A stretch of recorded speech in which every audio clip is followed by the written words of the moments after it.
أعوذ بالله من الشيطان الرجيم.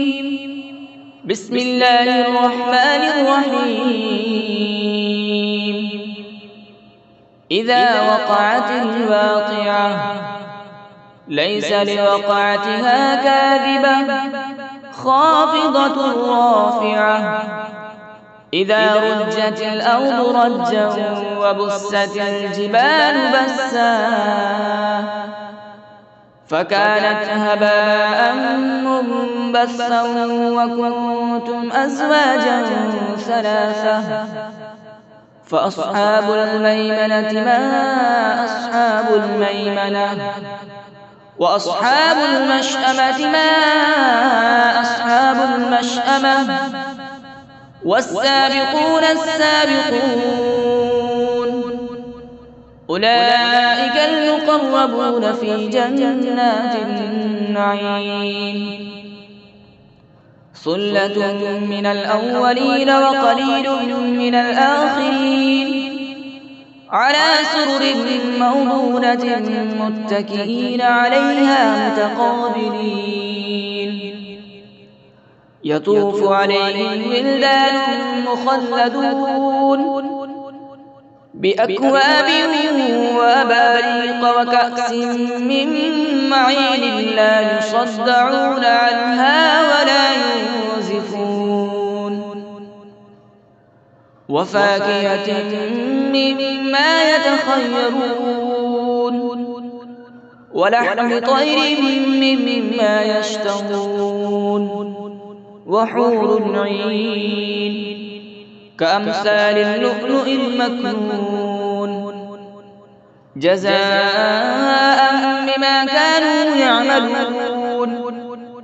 لا يسمعون فيها لغوا ولا تأثيما إلا قيلا سلاما سلاما وأصحاب اليمين ما أصحاب اليمين في سدر مخضود وطلح منضود وظل ممدود وماء مسكوب وفاكهة كثيرة لا مقطوعة ولا ممنوعة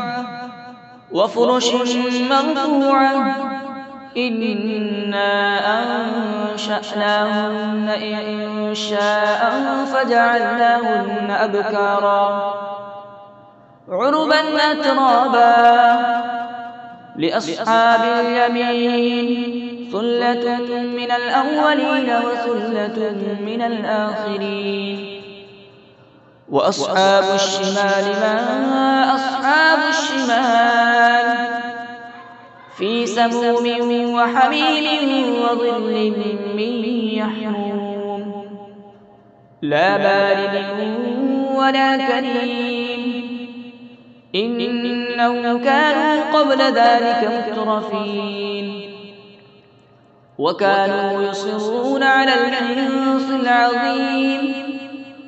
وكانوا يقولون أئذا متنا وكنا ترابا وعظاما أئنا لمبعوثون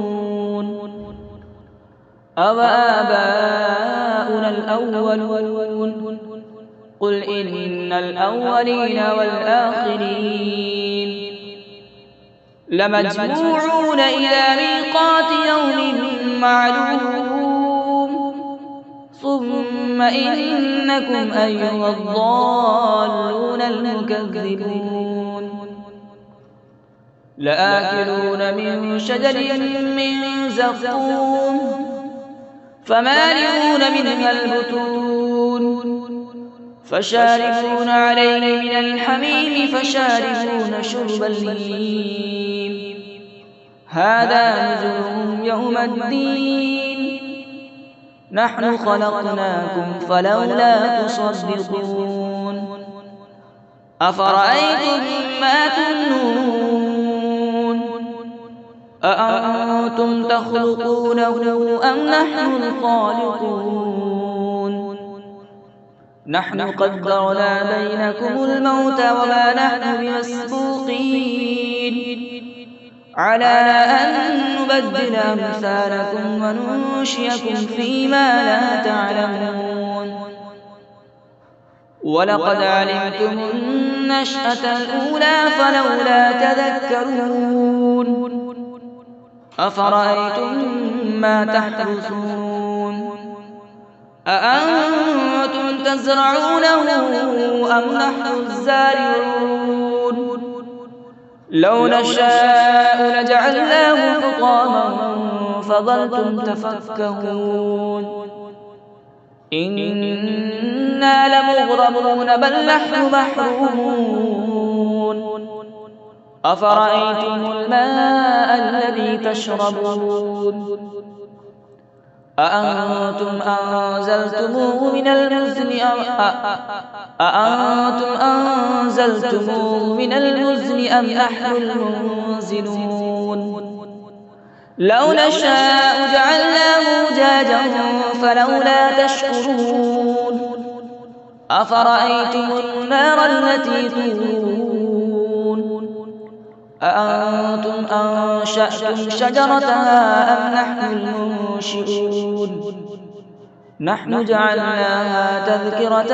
ومتاعا للمقوين فسبح باسم ربك العظيم فلولا أقسم بمواقع النجوم وإنه لقسم لو تعلمون عظيم إنه لقرآن كريم في كتاب مكنون لا يمسه إلا المطهرون تنزيل من رب العالمين أفبهذا الحديث أنتم مدهنون وتجعلون رزقكم أنكم تكذبون فلولا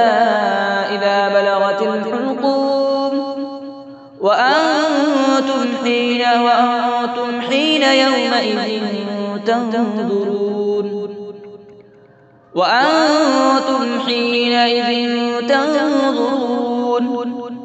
ونحن أقرب إليه منكم ولكن لا تبصرون فلولا إن كنتم غير مدينين ترجعونها إن كنتم صادقين فأما إن كان من المقربين فروح وريحان وجنة نعيم وأما إن كان من أصحاب اليمين فسلام لك من أصحاب اليمين وأما إن كان من المكذبين الضالين فنزل من حميم وتصلية جحيم إن هذا لهو الحق اليقين فسبح باسم ربك العظيم صدق الله العظيم.